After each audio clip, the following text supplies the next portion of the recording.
UFC 316 was tonight. I'm going to go through the whole card, giving you my thoughts on each fight. We have a lot to talk about. First and foremost, though, I'm going to say this right now.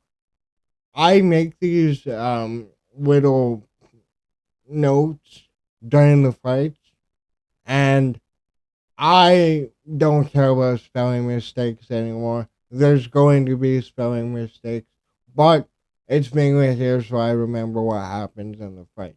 Starting off, Markel Maderos winning by unanimous decision. This is all Markel Maderos. Um, he took the center of the cage immediately in round one, forced Kowinski on the outside, and the power difference was instantly there. Kowinski then fell for a takedown, ended up on Madero's back for a while, but he was standing, didn't really do much with it.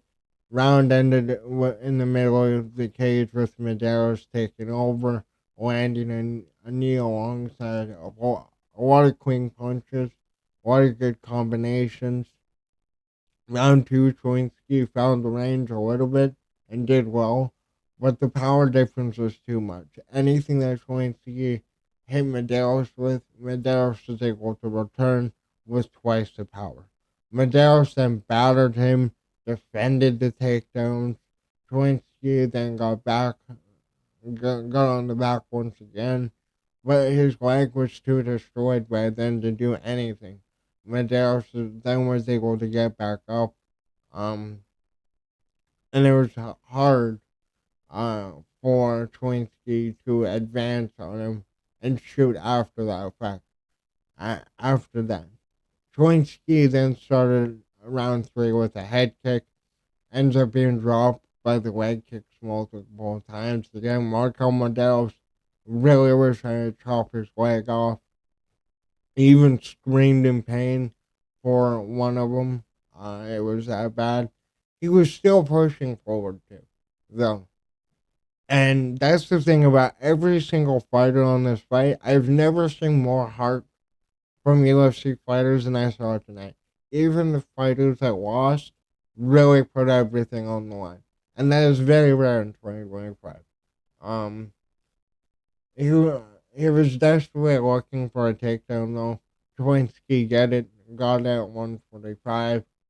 Medeiros gave up his back, but Kowinski had no urgency whatsoever and let Medeiros run out the clock. Medeiros got up near the end of the round. We had a punch after the bell. Well, it wasn't intentional. I don't think Medeiros wins. 230-27 129-28. A really good win for him. Really impressive performance, and a guy with a lot of talent and a lot of promise in the UFC. I do feel. We move on. The Quillings are killed against burping, and Schmoose. I picked Schmoose to win this, but man, So Killed had a phenomenal fight here. Schmoose started off the round swinging at So Killed. None of the none of the shots really landed. He got a takedown. Salkel then got back to the feet and landed some knees from the clinch that really stung Ashmoose. Salkel was mixing the striking and grappling really well and was bringing the fight where he wanted it when he wanted it. And that basically was the entire fight. Ashmoose ended the round with Salkel on the cage, landing some good hooks. You could say that Ashmoose won round one. It still was a close round. Round two, Selkill got Ashmoose down early. After he ran at him, chopped his legs, and controlled the round with his grappling. Ashmoose then dropped Selkill early with the right hook, but Coach DC stepped in and told Selkill exactly what he needed to do.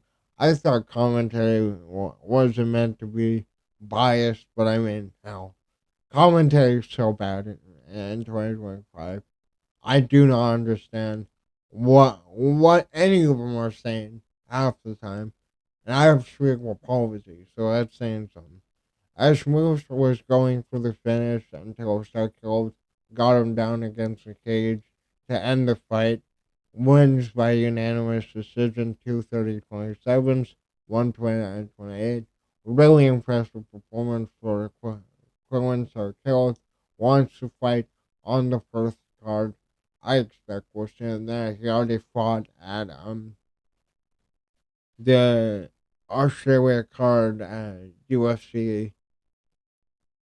Was that UFC 312? Yeah, he fought at UFC 312. Pretty sure that card was in Australia. Yeah, it was. But good performance by him. Then we got one of the greatest debuts of all time from Ju Sang Yu. And I said in my predictions, Ju Sang Yu is a lot different. He's much different from all of these Road to the UFC fighters. One of you commented on my live stream that I am probably the most hardest on Road to UFC fighters. But I have every right to be, because I am right. Look at how many of these guys that are getting fraud checked instantly.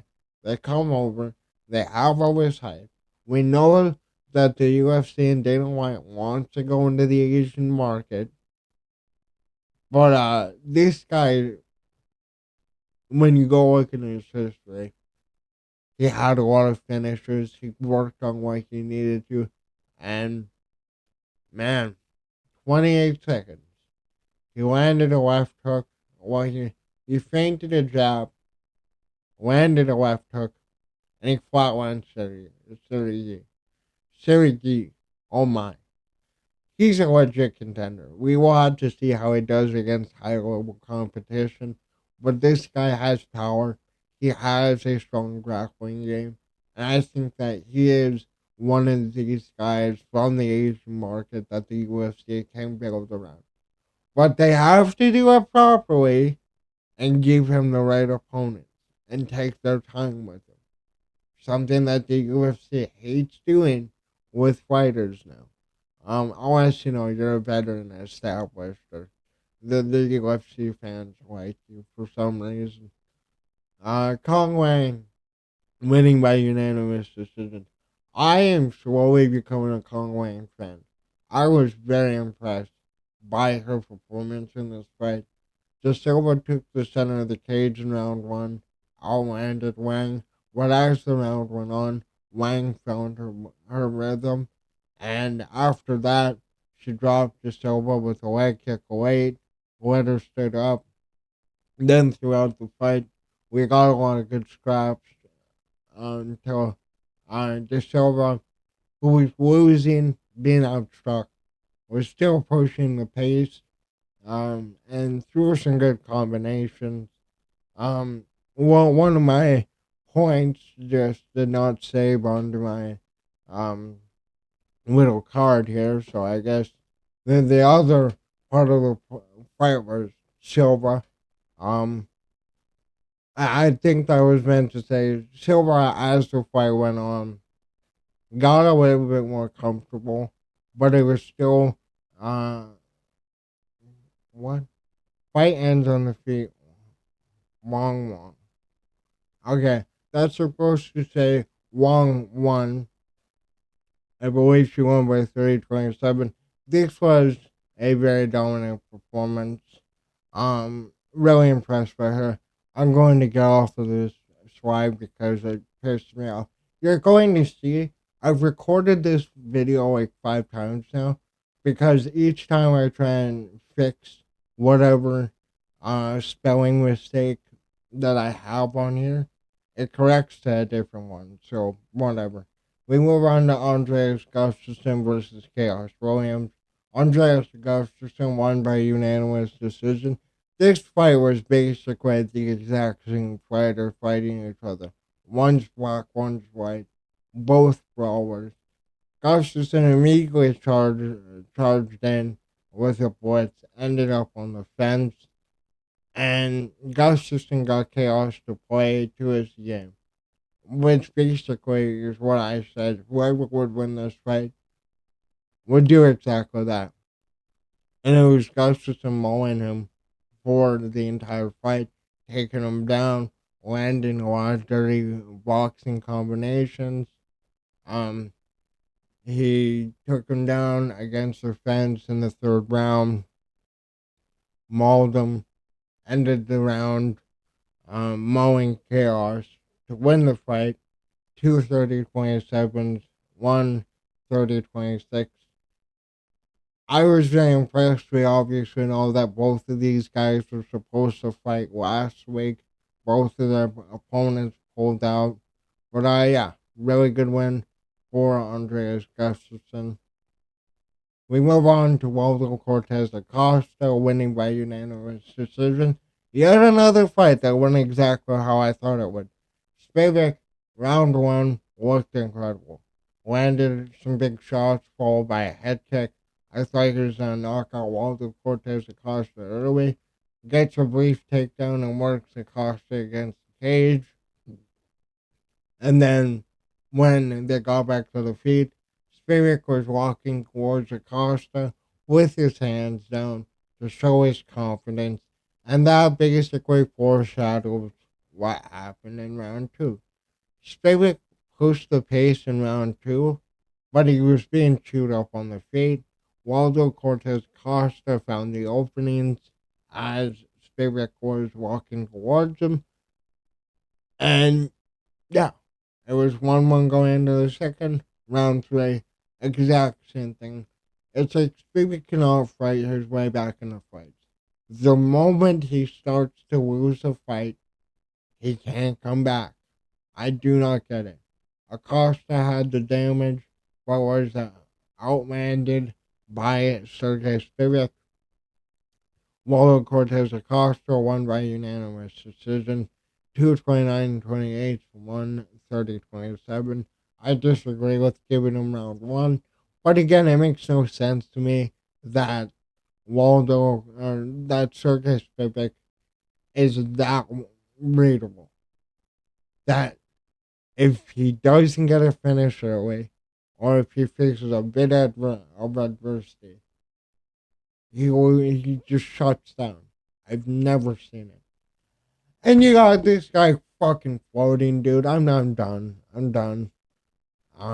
Whatever. Asmail Murzakanov, he KO'd Ribeiro in the first round. Ribeiro took the center of the cage, threw some leg kicks. Murzakanov, very slow starter. Same thing in this fight. But once he did, he landed a left hook that wobbled Ribeiro against the fence, chased him down, and ran shots on him until the ref stopped it. Quick round one KO. I like Aspen Murzakanov. He's undefeated, 15-0, I believe. I think he'll struggle when he goes up against the top of the heavyweight division. I could be wrong. You know, he's another Dagestani fighter. I just a lot of his fights for somebody who's undefeated, there definitely are a lot of holes in his games that I look at. And I think like if he goes up against a proper grappler, a proper counterpuncher, I think it will be easy work for a Yuri Prohaska or, you know, a Khalil Roundtree, guys like that. But good performance from him. We will have to see where he will end up, whether he can stay undefeated. But this is a good run for him. And one of the funnest fights on the card. This was one of the fights I was looking forward to the most, and it delivered. Speaking of the main fight that I was focused on, Joshua Ben. You guys know that I'm a big Joshua Ben fan. That rhymes. And boy, oh boy, did he ever deliver. This was the performance that Joshua Ben needed. Ben knocked down Silva with a leg kick to start the fight, and his counters were on point. He then dropped Silva once again with a great hook after I believe, a 1-2-3 combination. the leg kicks were adding up for Silva, man. Like, he could not move his leg. Then Van started off where he left off in round one. Beautiful movement. Landed at will. Was able to move in and out of the pocket when he needed to. Van dropped Silva again. Silva answered with a takedown, but it went nowhere.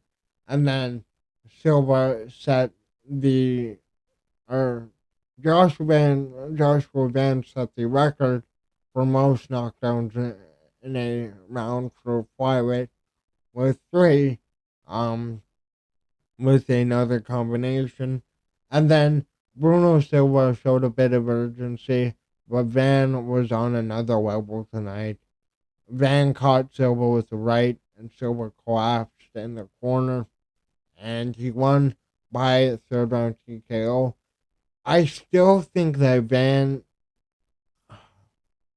needs a bit more power, and it's really hard to develop power. Power is a natural thing. But if Joshua Van had power in his hands, this guy is easily going to become a flyweight champion at some point. I'm not saying he's going to beat Pantoja, but he's a young guy. I think 23, right? 22. And ever since the Jordan knockout,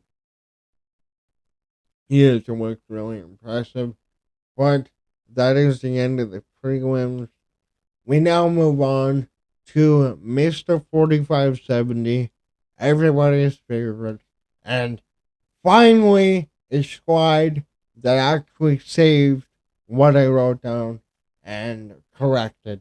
Kevin Holland, round two does choke. Luke went for a takedown anyway, but Kevin Holland was able to hop on his leg and landed a bunch of hooks to Luke's head. Luke caught Holland with a big hook, but Kevin Holland was able to eat it. Again, well, we're going to get to this after. Kevin Holland looks much better at 170. I don't like him going up to 185. Kevin Holland then sprained at the beginning of round two. That was fun. We did get a lot of big punches in round one. I thought round one was usually Kevin Owens' round, but it was a competitive round. Kevin Owens then got a trip and submitted Luke with a dart stroke fairly easily. And he said he's staying at 170. And I think that this is the best move that Kevin Owens can make. Kevin Holland can be a champion in this division. It's just he needs to stay motivated. He needs to stay locked into this division. That's now what 2 wins in a row for him. He beat Gunnar Nelson in his last fight. Yeah, he has. Yeah, he knocked out Buckley. Well, he beat Buckley. I think he knocked out Buckley. Um, yeah, I think that Kevin Owens could go on a run. It's just a matter of the discipline, and that has always been the reason I've been so hesitant to pick Kevin Holland in fights. You never know what version of Kevin Holland you're going to get. But we got this version of Kevin Holland. I like Kevin. I love Kevin Holland, man. In a time when nobody wants to promote their fights anymore, nobody wants to play the villain, Kevin Holland has no problem being the villain, man. And that press conference, or the press conference, definitely showed it. I loved it, man. You guys know I enjoyed that press conference a lot. What a good win for Kevin Holland. Now on a 2-fight win streak. We will see if he can make it 3. And who knows, man? Maybe he makes it. Maybe he goes on a wild title run. I honestly think he can make it to the title. I genuinely think his size, his power, his grappling, he has everything he needs. Again, it's a discipline. Then Mark Kerr was announced to be inducted into the Hall of Fame 2025. Rock will induct him. We know that The Rock is doing the movie on him, 15 and 11, 11 fight win streak to begin his career. But we know that he ended up falling into drugs and stuff like that. And yeah, career didn't end so well, but he's in the Hall of Fame. A legend of the sport. Sport would have been around with him. So congratulations, Mark Kerr. Mario Batista, who I said nothing negative about, nothing controversial about in my um live stream. He started quick on the feet, and he just peppered Patchy Mix. Patchy Mix really had no moments in this fight. This is all Mario Batista. In fact, there's nothing notable that happened in round one from Patchy Mix. Mix then started to find some counters in round two. He started to move his head. Batista got cut in the eye. Got cut above the eye or below the eye. Sorry. And then the kicks to the body was the uh, Mario Batista started going after kicks to the body, and it worked really well for him. And it looked like Batista was just playing with him, testing combinations. It was basically like when you're facing like a I don't know, a rookie level bot on UFC 5. And like you know that you're not in any danger. So you're like, oh fuck it. Oh, what does this button combination do? That's basically what Mario Batista did. Mario then ran away from Mix for a solid minute. You know, doing Mario Batista thing. Mix had no urgency though. Batista won by unanimous decision, won 3 rounds, a one card, 2:29:28. Once again, more notes not appearing for me for some reason. But the funniest part, nobody got an interview. Hachi Mix didn't get an interview. Mario Batista didn't get an interview. They just shoot him out of the cage, and they didn't even bother giving him the mic, which was hilarious. But my envy, my hate, my sorrow aside for Jose Aldo, Mario Batista is really talented. This is now like an 8 fight win streak for him. I think he will be at the top of this division, the bantamweight division, for quite some time. And I mean, as disgusting as this sentence is, Mario Batista has what you need to potentially become a champion in this division. Do I think he's gonna beat Merab? No fucking shot. No, we're gonna get into Merab in a second here. Um, but yeah, Mario Batista won. I'm upset. MMA Guru's bounty lives on. We will see who will ever be able to claim that bounty. But we move on to the feature fight. Joe Piper winning by unanimous decision. Dude, okay, I never understood why this fight was ahead of um Mix and Batista. But this was an incredible fight. I love this fight. Piper dropped Kevin early with the right hook. Kevin was very hesitant after being dropped to engage with Joe Piper. He dropped him again with another right late into the round. And then in round two, Kevin fakes an overhand. Again, I had a space where I swear I know how to type on a computer. I'm fucking done though. This is my 5th time recording this. Overhand to start the round. And Gastelum worked his way back into the fight in the second round, finding the distance and when and the entry, and staying away from the big shots. And then in the middle of the third, Calvin actually caught him in the middle of the cage. Piper then shot for a takedown. Calvin reversed it against the fence. Gastelum ended the round pressuring Piper. And what really impressed me in this fight is that, like, it is beyond me how Calvin Gastelum is able to take a lot of the shots that he's able to take.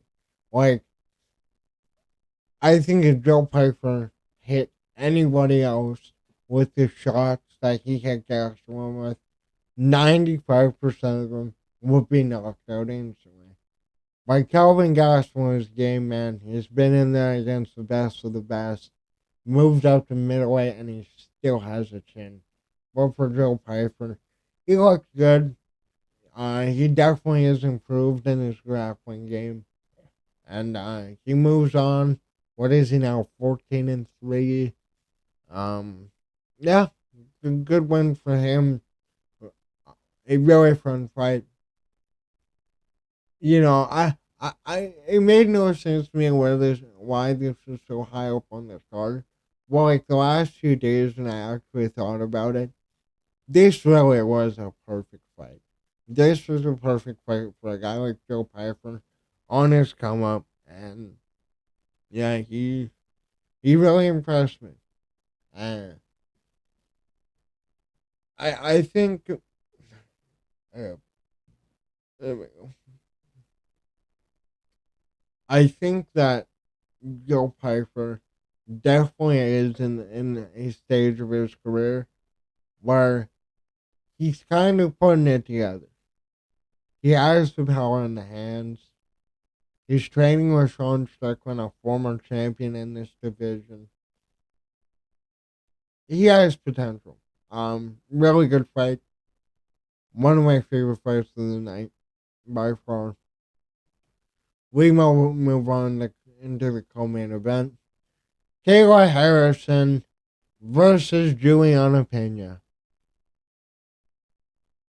Immediately at the start of round one, Kayla took the center of the cage, and Pena was terrified. She did not want to engage with Kayla Harrison at all. And Kayla Harrison saw that, ran up to her, got her down on the side of the cage, moved to full guard, and did what Kayla Harrison does. Then we get a couple of legal up kicks from Juliana Pena. She goes to the point. Again, I swear to you, these are like 2 to 3 sentences of like what happened. I'm fucking over it. Fuck you, Google. Fuck you, Google. I'm fucking done. It happened last time. But she actually got a point taken away. Instantly. No warning. But it was like 5 illegal up kicks in a row. And apparently the referee was a former fighter. Round two, a slower round. Kayla worked Pena against the fence, got her down to halfway point, and Taylor just bullied her in an arm triangle. Juliana taps her Kimura instantly. She only had like 6 seconds left in the round too. That's the thing. And then Nunes comes in. Security stopped her. Same way they stopped the wall. But now we have a major super fight in women's MMA. I still think Amanda Nunes will run through Kayla Harrison. There are a lot of holes in Kayla Harrison's game that, like, you go back to the Larissa Pacheco fight, even the Caitlin Vieira fight. Um, I think there's a lot of points for Amanda Nunes to really focus in on camp and exploit in their fight. Hopefully, we get this fight around the end of the year. Maybe we get it on MSG with John Jones and Tom Aspinall. But yeah, we got a new champion, and the women's bantamweight division. Now,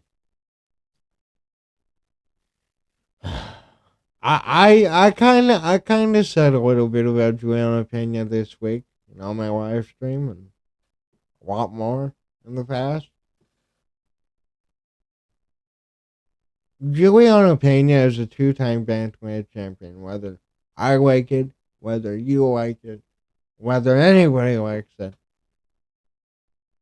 but she is probably the least talented fighter to ever win a belt.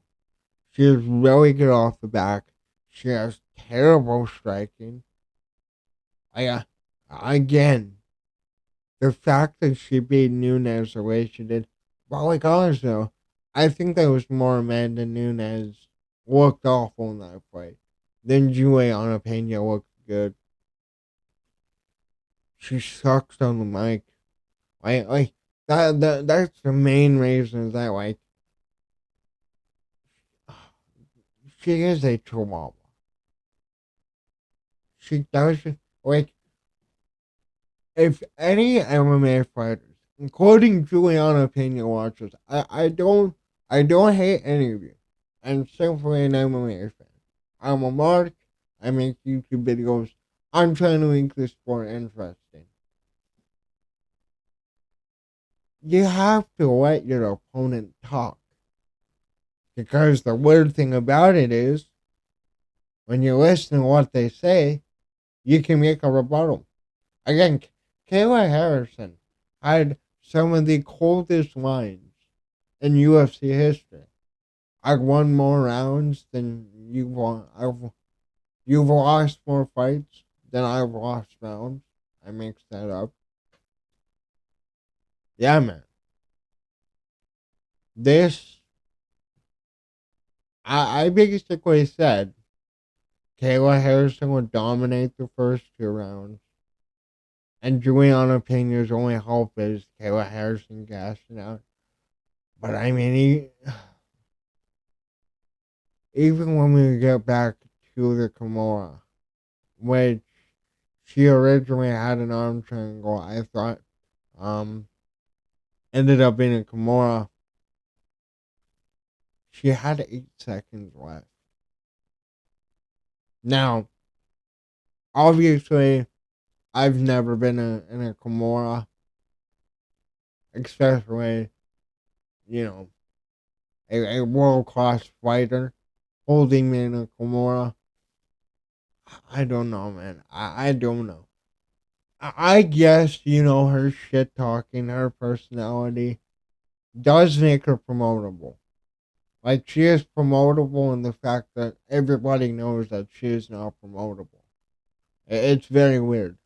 But, yeah, man. We got Kayla Harrison coming over, winning the belt. She's the second Olympian to win a UFC title next to Henry Cejudo. She's also a part of Dominance MMA. We'll have to see how the Nunes fight goes. Now we move on to the main event. Merab Philly. Holy shit, dude. Merab reached another level. I do not get how Merab gets better and better each fight. Hey! No way! Hold up. It actually saved all my corrections. You know what? Round of applause for Google. Man, only took you to the end of the slide, but you actually saved my edits, even though I had to do them 3 times. But let's get into the main event. Merab almost was taken out by the fans at his walkout. They had a little whoopsie with the railing collapsing. Luckily, everybody was okay. He walks out. Round one, Sean O'Malley opened up with a spinning body kick. And the biggest thing that I said was Sean O'Malley's path to victory is working the body. The same way he did in the 5th round. And that is exactly what he did in the first round. Merab then stung Merab with dude. Okay, I'm not even gonna try. I'm just yeah. Merab then stung Sean O'Malley with a jab. Got Sean O'Malley down on the fence. What the fuck is going on with my notes? I swear. I swear on my life. I've edited these notes 3 times.